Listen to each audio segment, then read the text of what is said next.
Okay, everyone is here. Very well. Mr. Mayor, you are up. Thank you. Good morning, Your Honors, and may it please the court. My name is Eric Mayer. I represent the appellant Daniel Collins. I would like to reserve 5 minutes for rebuttal, please. Your Honors, this appeal presents a rather straightforward issue of the interplay between substantive law and rules of procedure.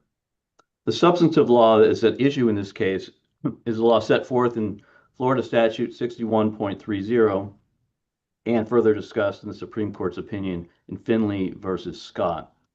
And that is the law that governs the parties' respective child support obligations, and in particular, the statutory criteria used to evaluate whether it is appropriate to deviate from the child support guidelines. The procedural rule at issue in this case is set forth in Rule 12.491 of the Florida Family Law Rules of Procedure, and further discussed in the Florida Supreme Court's opinion in Gregory versus Rice. That is the set of procedural rules that govern the duties of a child support hearing officer and a circuit court judge when a child support matter is assigned to a hearing officer. Identifying the source of the operative substantive law and the source of the applicable, procedural rules is critical because Article 5, Section 2A of the Florida Constitution vests the Florida Supreme Court with exclusive... So can you, we've read your briefs. I know I'm echoing the trial court's questions at the hearing, but I think you might want to start there, for my purposes at least. Where did the magistrate go wrong? And first, right, because you're making two separate arguments. The magistrate failed to follow 6130 and the rule, and then the trial court went wrong as well. So where did the, starting with where the trial court was going, what you say, what provision of 6130, the rule, or Finley was not met by the general magistrate's order? What findings were not? There's a lot of findings in there. Would you agree there's a lot of findings? I would agree there's the recitation of evidence, and there's some findings, mostly the recitation of evidence, but what findings are not there, Your Honor? What's not there is what those findings do is the findings would explain or justify why the prior child support amount of $742 is no longer appropriate or no longer sufficient. But that wasn't an issue in the case. The issue wasn't whether that amount should be modified. There was no question that it was going to be modified. The question was whether the... Why? Because the 15% in subsection B, or? Well, because of that, and because because of the change in the guideline amount, yes, would essentially mean a change in circumstances, but nobody argued that there wasn't a change in circumstances or that the amount shouldn't be changed. The argument was whether the guideline amount in excess of $5,000 should be awarded as child support. Well, presumptively it should, right? Yes, that is the presumptive. That is the presumptive amount, and if presumption obviously meant, irrebuttable, then we wouldn't have gone to a full day hearing before the hearing officer. But what Finley tells us is that if a party seeks a deviation, then that party has the burden to rebut that presumption, but there are specific statutory criteria that the judge must consider in determining whether or not... In 1A, 6131A? Correct. So needs of the child, there's all sorts of stuff about the needs of the child, increased rent, etc. Age of the child, station in life, and then it's the station in life, standard of living, and financial status of ability of each parent. Is there something else? Those things were addressed, but no findings were made as to where does that leave us. There was no finding that was made or even a conclusion by the magistrate, the hearing officer that that $5,173, and I'm sure I'm butchering the exact number, was not, inappropriate or unjust. So that sounds like you just Simply reversed the was- burden. You said that you sounds like you just reversed it. You said wasn't unjust or inappropriate. When the findings, written findings requirement 6130 is if if you want to deviate, you have to show why it would be unjust to have the higher amount, right? Correct. The burden is on was on the appellant, but the point is there was no finding made that would. I mean, I don't think the magistrate judge even said the burden. The burden wasn't rebutted. The magistrate judge just recited various things, but didn't indicate why that amount, why it was rejecting the argument that this was that this amount was unjust. I mean, all it did, the entire recommended order is just talking about things as to why $740 is no longer sufficient, but it doesn't, regardless of the burden of proof, there needs to be some discussion of what amount would be appropriate. So I see the distinction you're saying. Okay, so you're saying whether or not it was unjust for the individual with the higher income to pay that disproportionate share. Okay, so but before you get there, real quick, I'm just curious. So you have to contend with the argument that there need not be any written findings under 6130 unless there's a deviation. The findings are if the court did deviate, which court didn't. And you're saying, my understanding is that the rule, because the rule requires findings, that somehow makes it a higher. I mean, in other words, a magistrate has to have more robust findings, or there's a requirement of findings that wouldn't obtain if this were a trial court making the determination. Is that right? Correct. If the trial court had conducted this hearing, then and the trial court concluded that no deviation was appropriate, the trial court wouldn't be required to make written findings. Okay, so we're in E. So we're in 124091-4, right? Is that where you're talking about? It says the order must set forth findings. I'm talking so about. You're saying those findings have to be consistent with Finley and 6130.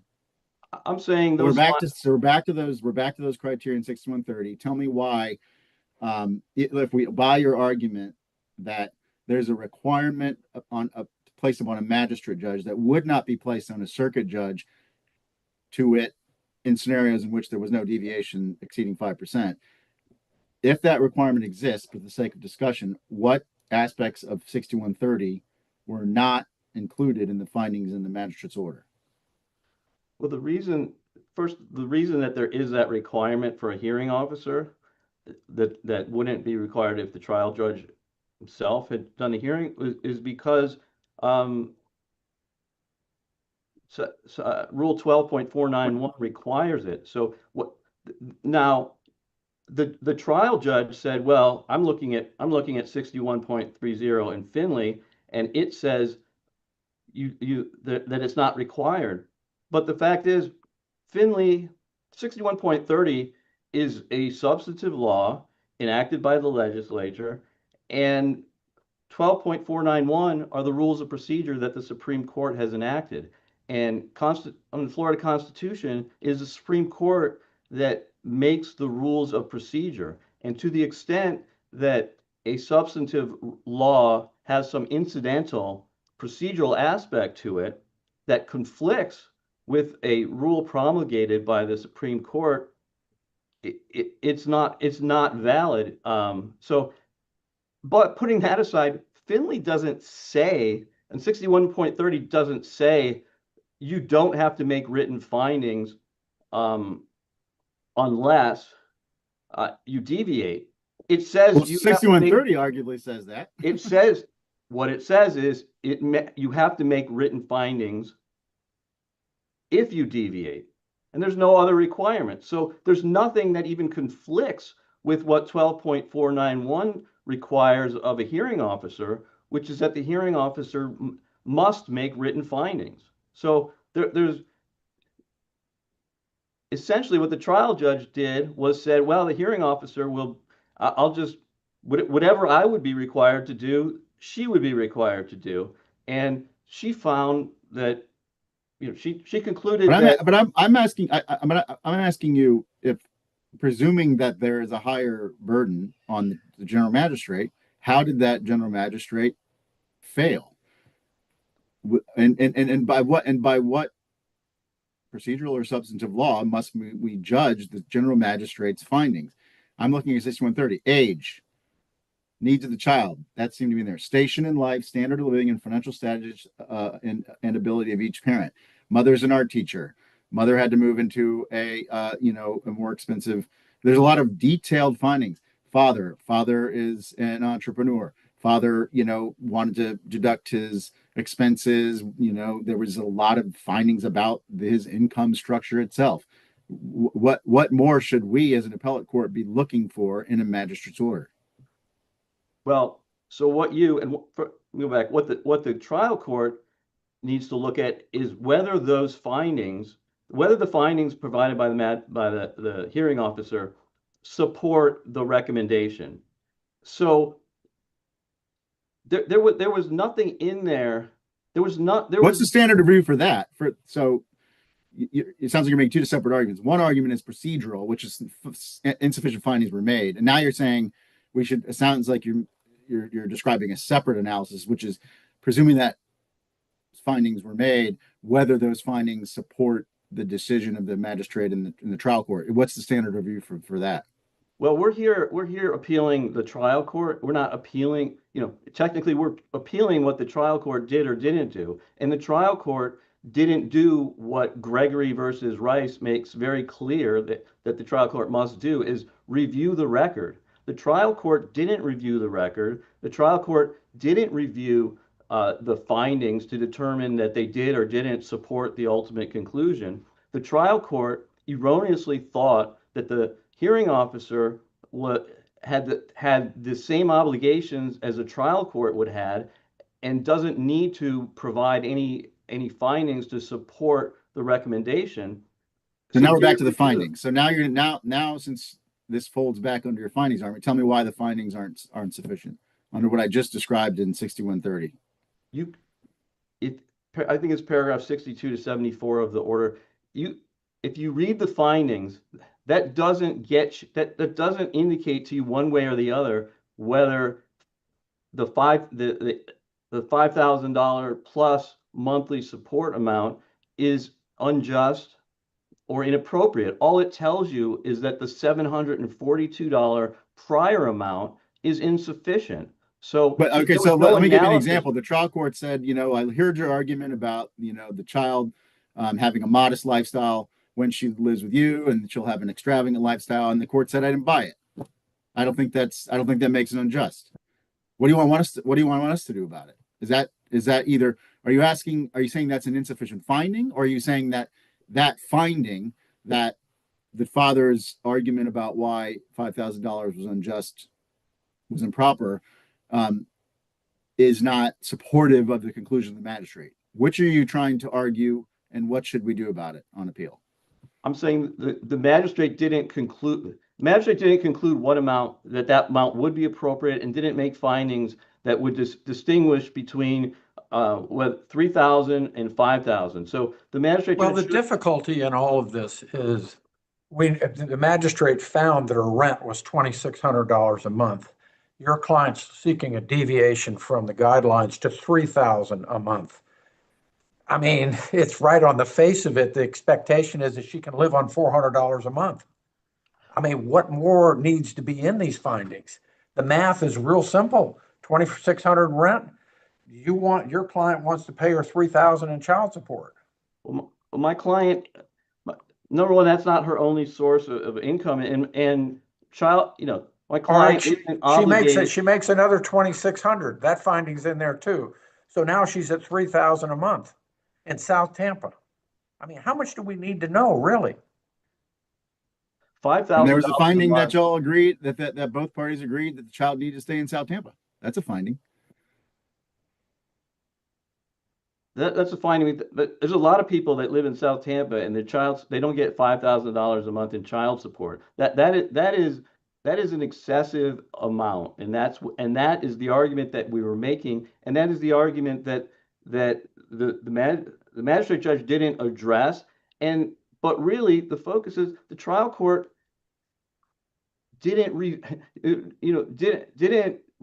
the record, didn't review the findings. So Mr. Mayor. it may or may not be right or wrong, but the fact is, my Mr. client's Mayor, entitled to excuse an me. Article 5 judge adjudicating his petition. And while there are provisions that allow the judge to get assistance because of make it efficient and burdens on the courts, it doesn't allow the trial judge to completely delegate his authority and his responsibility to a magistrate judge and say, well, the order looks fine to me because I wouldn't have to provide findings. So why should she? I see that. Mr. Mayor, can you Yes. hear me? Yeah, you're into your rebuttal time. You're up to 16 minutes. Use it as you wish. Okay. If there are no further questions right now, I'd like to reserve the rest of my time. Very well. Ms. Remington. Good morning, and may it please the court. I represent the appellee, Sadia Wadud. And Judge Atkinson, you just did a great job of summarizing the entire argument as the trial court understood it, as I understand it. Judge Tibbles, there's a lot of argument here that he did not review the record at all. And that comes from one statement where he says, I don't know how many pages in this record. And that to me says nothing. That to me it's a lot of pages. If you read the transcript, it's very clear that Judge Tibbles reviewed the record. He was familiar with the amount of prior child support. He is familiar with the excess money that the surplus that Mr. Collins had every month. He went into all of the details, and his view of things was, well, the general magistrate isn't required to make these findings. And while I agree with that assessment, I think that Mr. Collins' argument is, well, how do we know then the general magistrate, or how did the trial court know that the general magistrate basically did its job? Did the general magistrate actually review the evidence? And if you look at all the findings in the recommended order, it's clear that the general magistrate reviewed all of the evidence and said, like Judge Atkinson sort of summarized, I don't buy this argument. And, Mr. Collins' opportunity at that time was to go to the trial court with a motion to vacate, which he did, and provide his own version of what he thinks that the general magistrate missed. And he provided that, and the trial judge, read it and said, I don't agree with you. And so I'm not really sure what's supposed to happen here as far as, what additional findings need to be made. There was, unjust is a pretty big burden, right? There's the two standards. There's, okay, if we're going to deviate by 5% or less, we can do it without findings based on all those factors. But if you're going to go to the next level and do what Mr. Collins was asking for, which is a deviation of more than 5%, then there needs to be a finding that that amount is unjust or inappropriate. And, the general magistrate in her recommended order looked at the evidence and said, I don't see it. You have this subjective belief that $3,000 is the right number, and I don't, that's just not supported by the evidence. And, we've got a legislature who has decided this is the appropriate amount of child support. If you take these two combined net incomes, we believe that this is the amount that would be allocated to a child who was still part of an intact family. And so that amount exists. It's a matter of strong public policy of the state of Florida And so to overcome that burden is pretty strong. So, you know,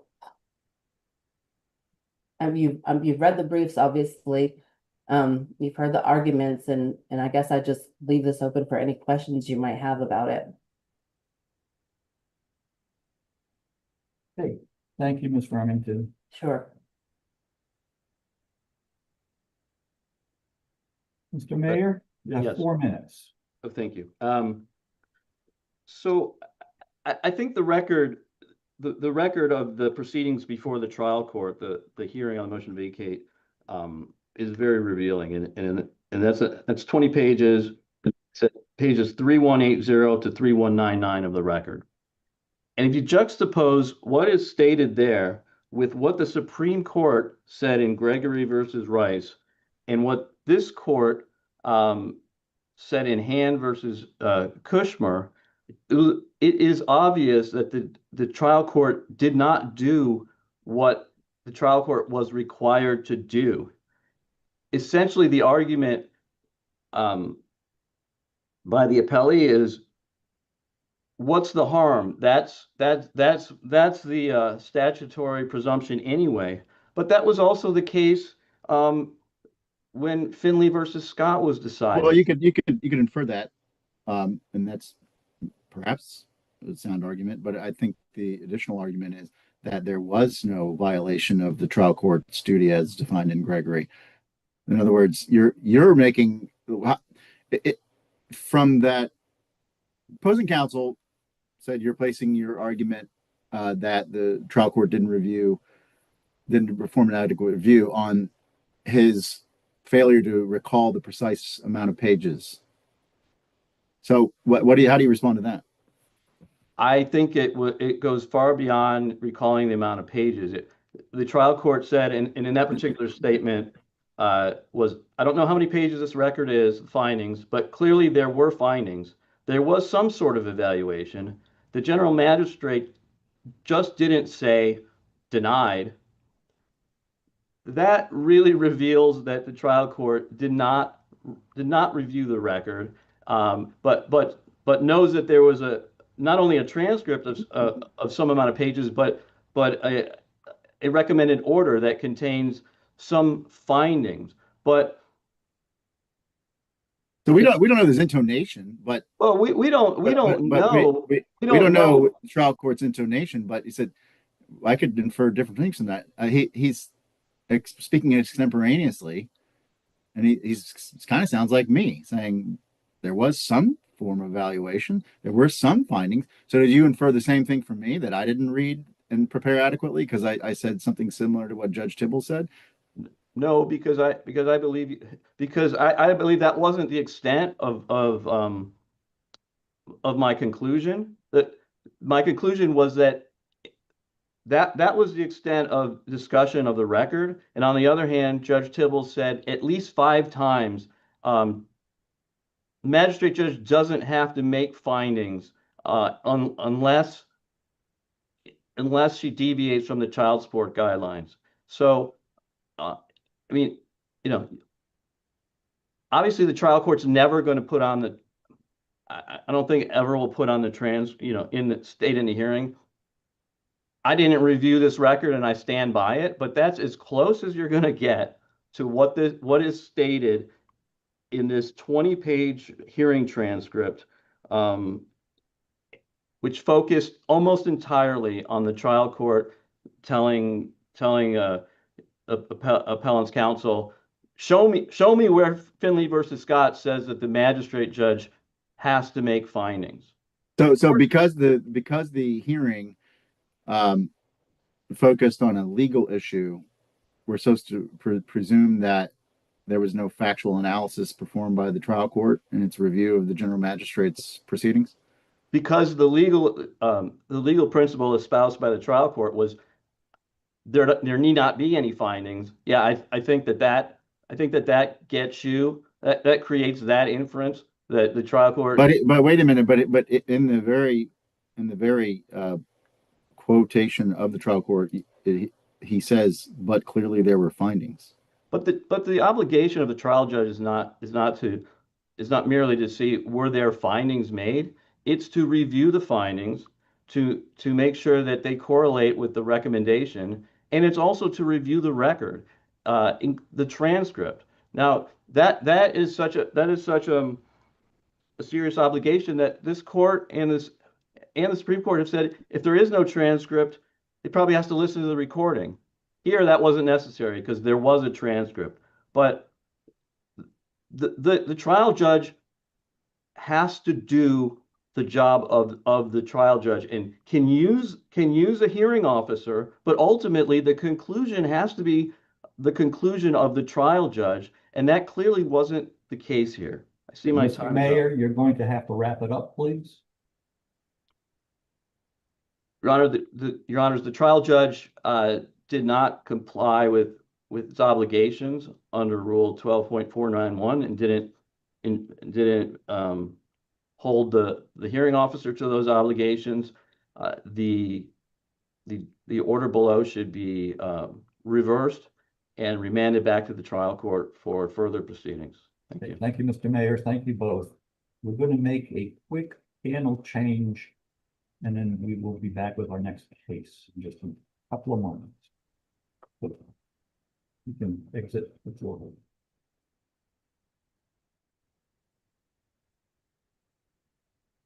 Okay, we are back. The next case on the docket is Sanchez versus State.